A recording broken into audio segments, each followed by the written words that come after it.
Hello and welcome to Studio A. I'm Reed Graff. Joining me today in the studio is Erica Sanders, Brendan Snow, Jacarius Stanley, and Katie Carver. We have stories on cheating at Texas State University, flood victims who aren't getting their grant money to cover their losses, and an effort to improve an already good diversity picture at Texas State. All that and more on Studio A.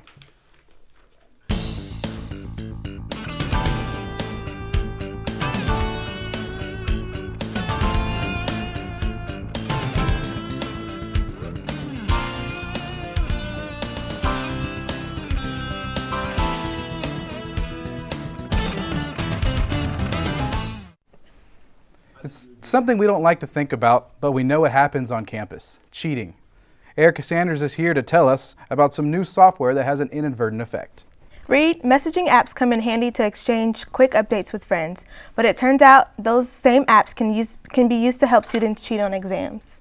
Many colleges seem to be moving toward more online and electronic instruction and testing, but some students are several steps ahead of professors already.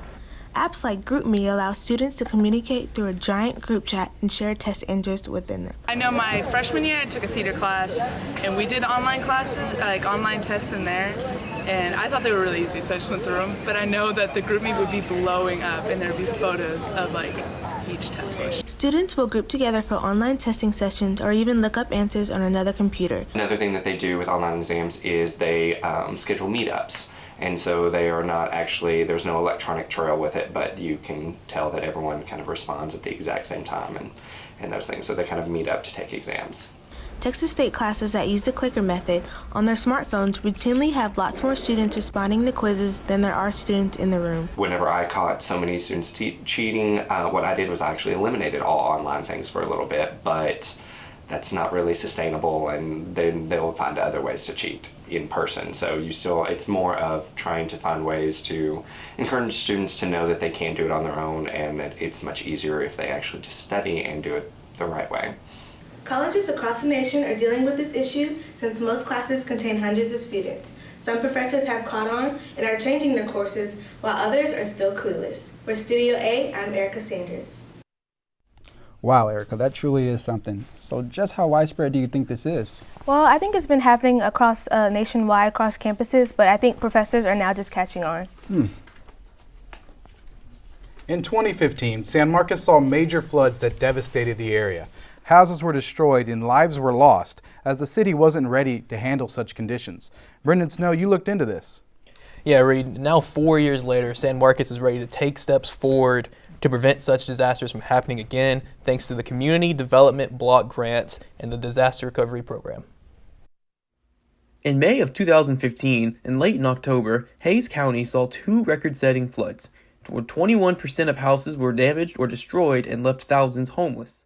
The San Marcos Housing and Community Development Department began its disaster recovery program. After securing over $37 million in government grants, the program began taking applicants for immediate housing assistance. We're trying to present a solution that's going to last for many years because San Marcos keeps getting flooded. Along with housing assistance, most of the grant money for the disaster recovery program is for infrastructure around the city, better pipes, more ponds, and changing the way the Blanco River flows. We're actually going to make channels, so the river has to go different ways before it can go back out. So when working with the river, it's all timing. How can we time the water? If it's going to come in, we want to make it go through a maze before it goes back out, so that keeps the river at more of a level. The application period ends March 15th. Applications may be picked up at the building behind the City of San Marcos Municipal Building. For Studio A, I'm Brendan Snow. So Brendan, how do you apply for the housing program? Yeah, to apply, you have to make less than 80% of the average income, and you can always contact Stacey Brown for more information. Texas State University is one of only 2 Texas schools named on Forbes magazine's 2019 list of best employers for diversity. Katie Carver says the list covers a lot of different items. Reed, the Forbes survey took into account diversity, gender, ethnicity, sexual orientation, age, and disability. Increasing Texas State's faculty and staff diversity has become one of the university's priorities in recent years. The Office of Equity and Inclusion has put together a 5-year diversity and inclusion plan to help achieve this.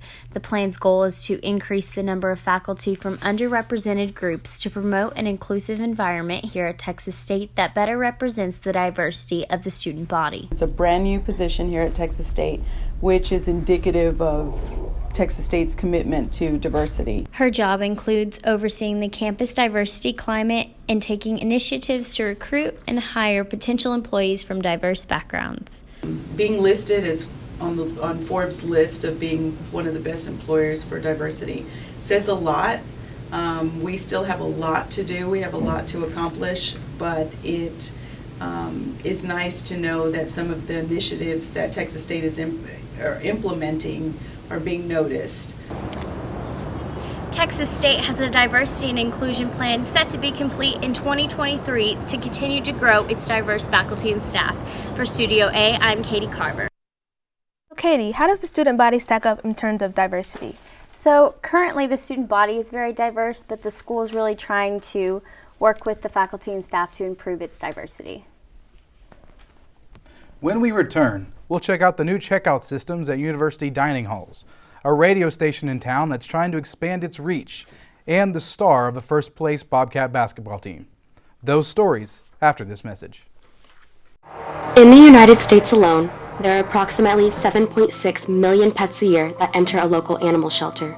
Of that number, only about 2.7 million animals actually leave the system. This is Stella. She's one of the lucky ones. She is a 1-year-old golden retriever border collie mix. She enjoys long walks on the San Marcos trails, hanging out with friends, prancing through the grass, and being a loyal companion to her owner. However, she wasn't always this happy. She was found outside, abandoned, and left all alone. But thanks to the San Marcos Regional Animal Shelter, Stella was given another chance to find a new home, where she could be loved, cared for, and happy. Every dog deserves a home. Create your own story and change the life of not only an animal, but yours as well. For more information, you can call the shelter at 512-805-2650 or visit them in person at 750 River Road in San Marcos, Texas. A new cashless checkout system at several campus dining halls started operations at the start of this semester. Jones Dining Hall is one of them, at which students can order and pay for their food themselves. Jessica Calderon says reaction to the new self-serve system is predictable. Jones has eliminated cashiers and installed a new cashless system requiring students to pay with either meal swipe cards or debit cards. Some students love the idea, while others feel it makes the entire process of eating on campus slower. I feel like it's less, it's not really orderly. You see everyone right here, everyone's just everywhere. It's not really good.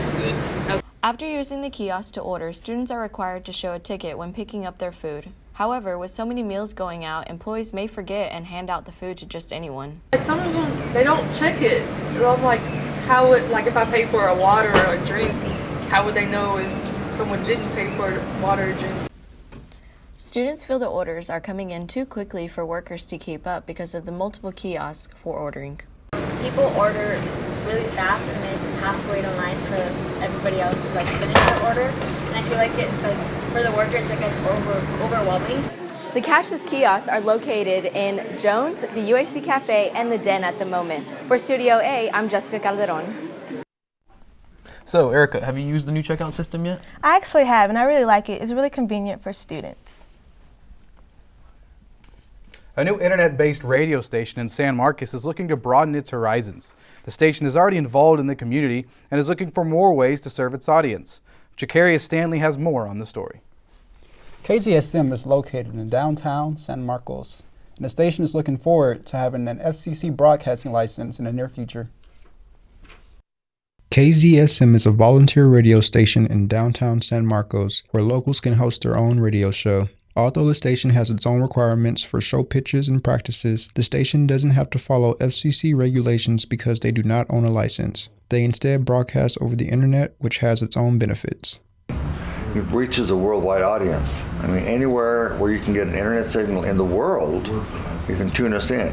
Even though the station can reach a wide audience over the internet, some may still prefer traditional FCC licensed radio. However, traditional stations like KTSW 89.9 still face challenges associated with the FCC regulations. Airwaves very closely, because we broadcast on the FM airwaves. Everything we say, do, put out on air is watched by the FCC. There are several types of licenses that a station can have, and KZSM hopes to have one of them soon. I would like to have what's called an NPE license, which is still a full broadcast, not a low power, but the NPE stands for Nonprofit Educational. Once the station gets an NPE license, corporate sponsorship would be limited. This means that the radio station would be free to broadcast without influence from outside businesses and parties. Until then, KZSM will continue to broadcast in San Marcos, for San Marcos, 24 hours a day, 7 days a week. For Studio A, I'm Jacarius Stanley. So Jacarius, what is the process to volunteer at KZSM? Wow, so it's actually quite simple. You email the station manager, or if you're even lucky enough, you can catch them in there. You pitch your idea, and if it's good enough, you got it. The LBJ Student Center has a different look to it from the outside. It's made it pretty noisy for student workers and staff inside. Alyssa Pierce has more. The expansion of the LBJ Student Center began in August. They hope to finish next year around May. Since the beginning of construction, some students and staff have been affected by the noise going on right outside their rooms inside the Student Center. It's literally like right behind our office, and we do have a theater where we hold presentations. And that's literally the wall that backs up to the construction. So we've had to actually rent out different rooms within the LBJ Student Center. The LBJ staff are hopeful that construction will finish on time. I think it's going very quickly. It seemed like it was never going to get started, and then it seems like it's a long ways away, but we're really about 14 months away from having it be completed. So it's going very quickly. Every day, you see a more construction where you can actually measure it. Students and staff are looking forward to the end of construction at the LBJ Student Center, which is planned to be completed in 2020. I'm Melissa Pierce with Studio A. We're going to take a break, but when we come back, we'll meet the star of the first place Bobcat basketball team, right after this. Imagine a lusher, greener San Marcos with interconnected natural areas around town, rich with diverse flora and fauna. A place of winding paths open for pedestrians to explore the blissfulness of nature without disturbing the fragile areas or the creatures that inhabit them. The San Marcos Greenbelt Alliance shares this vision. They're a nonprofit organization working at the community and political level to preserve and better San Marcos's natural beauty. Through community education and outreach, they strive to build a passion for conservation. And their cooperation with local developers ensures that our beautiful city is progressing with nature in mind. But they can't do it alone. There are plenty of volunteer opportunities open to everyone. Visit www.smgreenbelt.org for more information on their efforts and ways to get involved. The Texas State basketball team is at the top of the Sun Belt Conference, and junior Nigel Pearson has blossomed into a star on the basketball court. I caught up with him and head coach Danny Casper to discuss his record-breaking career and what the future holds for the young star. Texas State fans have been flocking to Strahan Arena as of late to see the Texas State men's basketball team and their success. At the center of all that is junior Nigel Pearson. Pearson stands out and has blossomed into a true star at Texas State. He says it's his heart that sets him apart from the competition. I got the heart and the competitive for anybody. I want to win. I can compete with anybody.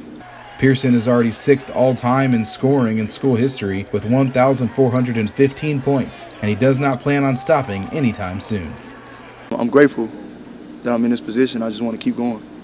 Time will tell what the future holds for Pearson. Is the NBA an option? Will he break the school record for scoring? Head coach Danny Casper believes Pearson can achieve all of those things. Certainly he is among that pedigree of players that might have a chance to go to an NBA camp and show them what he's got. But I'm certainly hoping before he leaves this place, he's the #1 scorer of all time. With at least 8 more games this season and a potential senior year on the way, the record just might not stand for much longer. For Studio A, I'm Reed Graff. So, Reed, do you think he's going to end up breaking the all-time scoring record?